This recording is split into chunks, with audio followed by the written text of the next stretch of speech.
Hey guys, welcome back to yet another episode of Get Corporate Ready. I am your host, Busale Baile, and in this episode, we are going to be deep diving into some secrets around how you can get yourself ready for interviews. If you're new on this channel, know that what we do on this channel is that we deep dive into confidence building, career navigation, and also making sure that you are landing your dream job.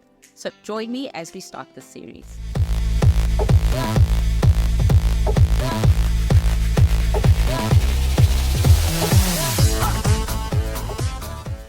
So in this particular episode, guys, we are going to be speaking about commonly asked interview questions. Now, the thing about commonly asked interview questions is that it's so important that you start preparing yourself as you go into interviews. Now, one of the first questions that generally get asked when you go to an interview is tell me about yourself, right?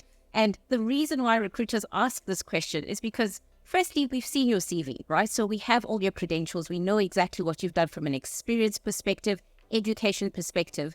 But now we have an opportunity to have you right in front of us, right? So with this, we want to test out your confidence, your ability to speak, your ability to articulate yourself.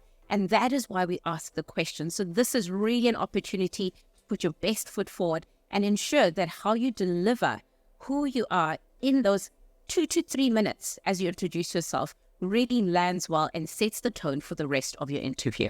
Now, one of the things, guys, that I think is so important for you to always know as you're preparing for an interview is, firstly, you need to have read through your CV, right? It's so important that you understand what is in your CV, the timestamps that are attached to that as well, and also what it is that you've put in as your motivation for the role that you're going to. So secondly, you need to understand the job spec, right? It's so important that you understand the role that you have applied for. And it's so important that you understand what the requirements of that job actually are. Thirdly, so important that you've researched the company that you interview for. Those are the 3 main things that you need to do as you prepare for an interview, so that as we ask you the question, tell me about yourself, and many other questions that are still to come, you are using all of that information in answering the question. Now let's get back to tell me about yourself. There are 5 key areas that I think are so important for you to really be addressing as you answer this question. Firstly, I think it's always important that you thank the panel or the recruiter for giving you the opportunity to be there, and also that you introduce yourself. And by introducing yourself, I mean state your name, your surname. Tell us 1 or 2 key characteristics that really speak to who you are as a person, and maybe even a little bit about where you were raised or where you were brought up. You don't need to go into too much detail about how many family members you have, the kind of family setting you have, and all of those kinds of things. Keep it short, keep it brief, but give us the basics that are important to really help us understand who you are. So the second thing that's important is basically taking us through your education, right? So you've introduced yourself. The next thing is to take us through what you've studied, where you've studied it, and why you've studied it. Remember, as we look through your CV, what we are able to see is the institution, what you studied, but we don't actually understand the motivation behind it.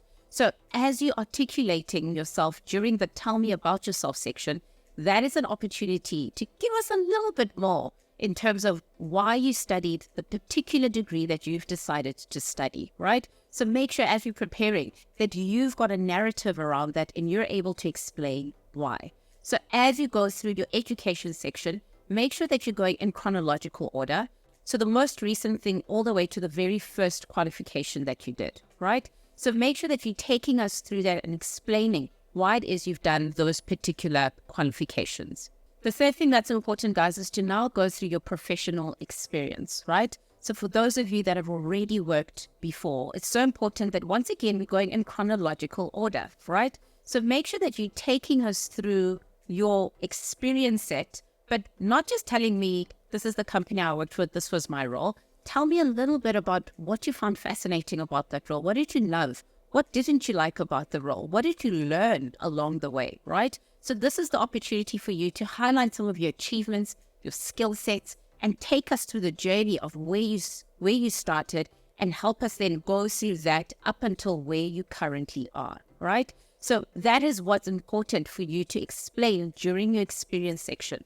Now, don't make the mistake of taking us through all the different tasks that you did, word by word. That is not going to be important. But what's important is to give us an overview of what you did in each of the different companies you worked for, and tell us a little bit more about the lessons that you learned or the achievements that you gained during that time. Now, for those of you that are still at university and haven't worked at all, what you go through in this particular section is taking us through your extracurricular activities, right? So what are some of those things that you did at university that really helped hone in some of the skills that you currently have, whether it's communication skills, leadership skills, whatever that may look like? Take us through what you did at university, whether it's societies, whether you did part-time working because you had to do that in order to pay for some of your school fees, whatever activities you did at university, make sure that you're taking us through that, because that's what's going to give us a sense of how else you've built different skill sets whilst you were studying at university. The fourth thing that I think is always important to add in is giving us a little bit of a sense of what your hobbies and interests are, right? Now, most of you may think, how's that related to my job? But in essence, as an HR professional, I've always thought it's so important to understand people holistically, right? It's important to understand what people love doing on their weekends or what they do for fun. Whether that could be reading, it could be hiking, it could be socializing. Whatever that is, tells us a little bit more about you, right? But this is not the kind of section, guys, where you spend 2-3 minutes telling us about all the different adventures that you've had in life. If you love traveling, say, I've loved traveling. I've traveled to 15 countries so far, and I'm looking forward to traveling to another 5 more in the next 5 years, right? So whatever it is, summarize it, right? So whatever it is that you love doing in your spare time, this is an opportunity to tell us that you love doing it. But once again, why do you love doing it? What does it do for you, right? So if you're someone that loves to, go to the gym and you love working out, why do you do that? What does it do for you? Is it for you to really help clear your mental space, or is it something that really helps you manage just your anxiety or your stress levels? Is that what you use as a coping mechanism, right? So whatever it is you love doing, tell us a little bit more about why you love doing it. And that really just gives us a more holistic picture on who you are as a person, and gives us a better sense as to, who is this person outside of work, right? So it's not related to your job at all, but I think it's always great to add in at least 2 or 3 different things that are of interest to you outside of work. And lastly, it's so, so important, guys, that you remain authentic, right? So I've been in lots of interviews where people try and sound fancy, right? I've been through interviews where people try and tell me that they love reading. And I can see from the interview that they're very social, right? And mostly social people like doing social activities. So when the person said to me they love reading, I thought, that doesn't quite resonate with the personality that I'm seeing in front of me, right?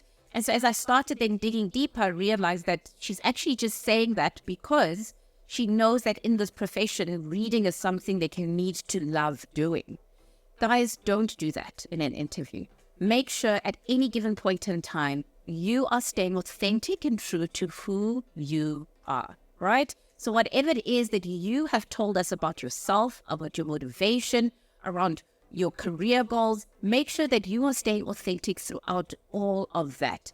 I need to be able at any given point in time, dig deep into something you've said, and you need to be able to back that up, right? But if you've told a lie, or you're trying to sugarcoat things and make it look rosier than it actually is, then you're not going to be able to back it up. And it actually then just damages the work that you've done in your actual interview. So in all the interview questions that you're going to be asked in an interview, stay authentic, stay true to yourself, but make sure that you're showing up as a very, very polished, professional version of yourself, right? So staying authentic doesn't mean you don't show up dressed the part for your interview. It doesn't mean you come in with all different kinds of, accessories, hair color. Being authentic doesn't mean that. It means showing up for the situation and for the environment that you've come for, but you are staying true to what you say about yourself throughout all the questions.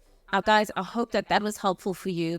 Those are the 5 quick tips that are really going to help you hone in and answer the question, tell me about yourself, in a way that makes sense, in a way that's methodical. And I hope that that's something that's really going to just boost your confidence in how you start your interview.